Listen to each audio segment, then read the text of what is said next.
अस्सलाम वालेकुम। उम्मीद है आप सब खैरियत से होंगे। आज हम रिसर्च मेथड के लेक्चर नंबर 37 पे बात करने जा रहे हैं। इससे पहले हम एक्सपेरिमेंटल रिसर्च पे बात कर चुके हैं। इसके दो टॉपिक थे, इसकी कंटिन्यूएशन पे भी बात कर चुके हैं। आज हम लेक्चर नंबर 37 पे, जो कि इस सीरीज का 10th लेक्चर है, उस पर बात करने जा रहे हैं। यह हमारा जो टॉपिक है वो है यूज ऑफ सेकेंडरी डेटा। अच्छा, एक हमारे पास प्राइमरी डेटा होता है, एक सेकेंडरी डेटा होता है। प्राइमरी डेटा और सेकेंडरी डेटा का क्या फर्क है? प्राइमरी डेटा हम खुद जाकर कलेक्ट करते हैं और सेकेंडरी डेटा हमें पहले से मिलता है। जो डेटा हम उसी पे रिसर्च कर रहे होते हैं, जो अवेलेबल होता है डेटा हमारे लिए सेकेंडरी डेटा होता है, जबकि प्राइमरी डेटा हम खुद जाकर इस पे काम करते हैं। अब इसके सेकेंडरी डेटा के यानी एग्जिस्टिंग स्टैटिस्टिक्स या फिर डॉक्यूमेंट्स भी कहलाते हैं। अब इसके बहुत से फायदे और बहुत से नुकसानात हैं। अब इसके क्या क्या फायदे हैं पहले हम इस पर बात करते हैं, और फिर क्या क्या नुकसानात हैं हम इस पर बात करते हैं। फायदे में तो सबसे पहले हमारे पास ऐसा होता है कि हमारे पास ऐसी चीजों का, ऐसे सब्जेक्ट्स का एक्सेस आ जाता है जो हमारे लिए पॉसिबल ही नहीं है, जिसपे हम जाकर रिसर्च कर सके। जैसे कि अगर हम देखिए तो हमारे फाइनल उनके जो स्पीचेस हैं या कुछ ऐसी डॉक्यूमेंट्स उनके हवाले से, क्योंकि आज तो वो मौजूद नहीं है, लेकिन बहुत से हमारे पास ऐसे डॉक्यूमेंट्स मौजूद हैं इनके हवाले से, तो वो हमारे पास पहले से मौजूद है, तो हम उस पर भी रिसर्च कर सकते हैं। नेक्स्ट है नॉन रिएक्टिविटी। अब नॉन रिएक्टिविटी ये ऑब्जर्वेशन से लिंक करती है, इनडायरेक्ट ऑब्जर्वेशन या फिर नॉन पार्टिसिपेंट ऑब्जर्वेशन, जिसे हम वन वे मिरर भी कहते हैं। इसका ये फायदा है, यानी कि उसी एक ही तरीके से नॉन पार्टिसिपेंट की तरीके से हम उस चीज को देख रहे होते हैं, खुद पार्टिसिपेंट नहीं होते, नॉन पार्टिसिपेंट के तरीके से देख रहे होते हैं। अब लॉन्गिट्यूडनल एनालिसिस के लिए भी ये यूज हो सकता है। लॉन्गिट्यूडनल एनालिसिस यानी कि वो स्टडी जिसे हम बहुत लंबे अरसे तक देख सकें, यानी कि आपने बहुत पहले देखा, रिसर्च किया और फिर अब देख रहे हैं, उसको फिर कंपेयर करेंगे, तो फिर ये आपकी लॉन्गिट्यूडनल एनालिसिस हो गई। अब आप सैम्पलिंग के तौर पे भी यूज कर सकते हैं। आपके पास ऐसी बहुत सी चीजें आ जाती हैं डॉक्यूमेंट्स में, जिसमें आपके पास सैम्पलिंग फ्रेम भी होता है। आप उसमें से लिस्ट में से पिक कर सकते हैं चीजें, तो आप फिर अब जो रिसर्च करेंगे उसको एज ए सैंपल यूज कर सकते हैं, एज ए लिस्ट यूज कर सकते हैं। आप अपना सैंपल साइज भी उससे बना सकते हैं। नेक्स्ट हमारे पास है स्पॉन्टेनियसली। अब इसका ये है, स्पॉन्टेनियस एक्शंस पे आप कर सकते हैं। किस तरीके से? इन केस के कोई शख्स कोई भी काम कर रहा है और उसके पास डायरी है, तो वो फौरन उस पे लिख देता है, तो अब ये भी हमारे पास एक डॉक्यूमेंट बन गया, तो हम वो डॉक्यूमेंट भी ले सकते हैं।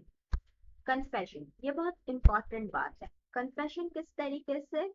अब बहुत दफा हमारे पास कन्फेशन, कोई बंदा अलाइव होता है तो हमें कन्फेशन नहीं मिल पाते, लेकिन वो अपनी डायरी में लिख रहा होता है, और फिर जब वो पब्लिश होती हैं ऑटोबायोग्राफीज के तौर पे या बायोग्राफीज के तौर पे या फिर सुसाइड नोट के तौर पे भी, तो उस पर कन्फेशन होते हैं, हम उस पर भी रिसर्च कर सकते हैं।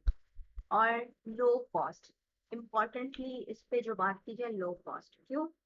वरना तो हमें खुद जाना पड़ता है, कॉस्ट बेयर करना पड़ता है रिसर्च का, लेकिन हमारे पास ये मौजूद होते हैं डॉक्यूमेंट्स। हमें सिर्फ और सिर्फ अगर लाइब्रेरी में मौजूद है तो हमें सिर्फ और सिर्फ लाइब्रेरी तक जाने का खर्चा देना पड़ेगा, बाकी तो हमारे पास ये पहले से मौजूद है, तो हमें कोई भी खुद खर्चा नहीं करना पड़ेगा। तो ये एक बहुत ही लो कॉस्ट होगी। और हाई क्वालिटी कैसे होगी? क्योंकि यहाँ पर स्टैंडर्ड्स जो होंगे वो बहुत हाई क्वालिटी के।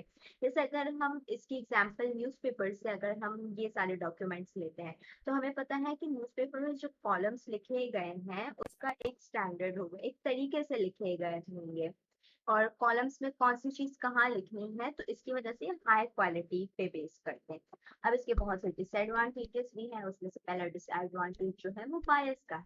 अब बहुत दफा जो ये तमाम चीजें लिखी जाती हैं, ये तमाम डॉक्यूमेंट्स होते हैं, वो रिसर्च पर्पस के लिए नहीं होते। अब जैसे कि किसी ने लिख दिया और हमने वो डॉक्यूमेंट ले लिया, लेकिन क्या पता उसने ये फेमस होने के लिए किया हो, क्या पता उसने ये पैसों के लिए किया हो। अब हमें क्या पता कि ये वाकई में उसने सही डॉक्यूमेंट प्रोवाइड किया है या जो भी उसमें से कोई एब्स्ट्रैक्ट पिक कर लिया, तो अब वो जरूरी नहीं है कि वो हमारे रिसर्च पर्पस पे सही काम आए।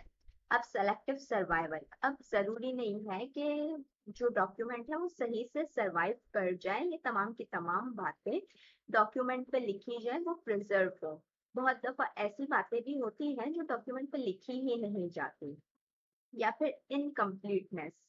बहुत दफा ऐसी बहुत सी बातें होती हैं जो इनकम्प्लीट होती हैं, ऐसे बहुत से एक्सपीरियंस, ऐसी बहुत सी नॉलेज या इवेंट्स या कुछ भी इस तरीके से वो पूरे कंप्लीट नहीं होते, जो सिर्फ और सिर्फ प्राइवेट या सीक्रेट रखे जाते हैं, वो तमाम लोगों के सामने नहीं लाए जाते। तो इस वजह से भी ये एक डिसएडवांटेज है। अब डॉक्यूमेंट्स बहुत सारे सबके लिए अवेलेबल नहीं होते, इवन के बहुत सारे डॉक्यूमेंट्स डिस्ट्रॉय भी हो जाते हैं या फिर सीक्रेट रखे जाते हैं, तो सबके लिए अवेलेबल नहीं होते। तो ये भी एक बहुत बड़ा डिसएडवांटेज है। सैम्पलिंग बायस, यानी कि आप अपने हिसाब से ही जो आपको सही लग रहा है उसके हिसाब से आप सैम्पलिंग पे बायस कर लेते हैं। तो इस पे भी सैम्पलिंग बायस कहा, और ये भी कहा जाता है कि लोअर एजुकेशनल जो लोग होंगे वो खुद तो डायरी नहीं लिख सकते होंगे, या जिनकी इनकम लेवल कम है या कुछ इस तरीके से, तो वो तो लिख नहीं सकते। तो जाहिर है उनको तो फिर सैंपल में इंक्लूड हुआ ही नहीं होगा, उस पर लिखा ही नहीं गया होगा, तो डॉक्यूमेंट ही मौजूद नहीं होगा। तो इस वजह से सैम्पलिंग बायस भी आ सकती है।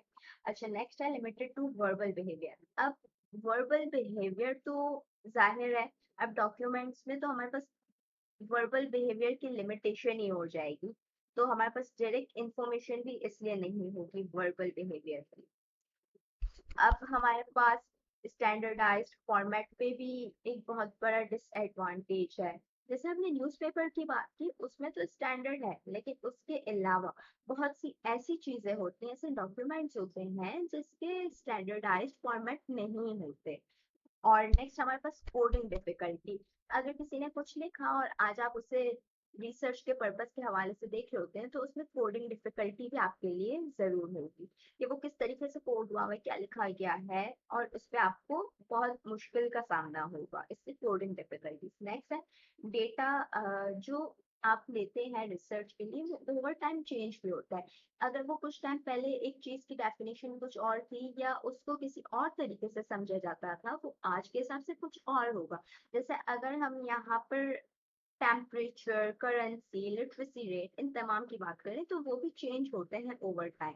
अब हम लोग एग्जिस्टिंग जो हमारे पास स्टैटिस्टिक या डॉक्यूमेंट जिसे हम सेकेंडरी डेटा भी कह रहे हैं, वो हम कहाँ से लेंगे? हमारे पास बहुत सी ऐसी सोर्सेस हैं जहाँ से हम ले सकते हैं, जैसे हम सेंसस ब्यूरो वगैरह से ले सकते हैं, और बहुत सी ऑर्गेनाइजेशंस हैं जहाँ से हम ले सकते हैं।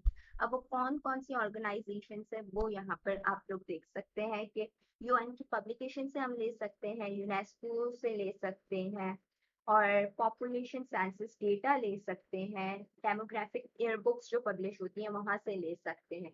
यानी कि हमारे पास जो सेकेंडरी डेटा है वो बहुत इंपॉर्टेंट चीज है। और यहाँ पर हमारा लेक्चर कंप्लीट होता है। नेक्स्ट लेक्चर तक के लिए अल्लाह हाफिज।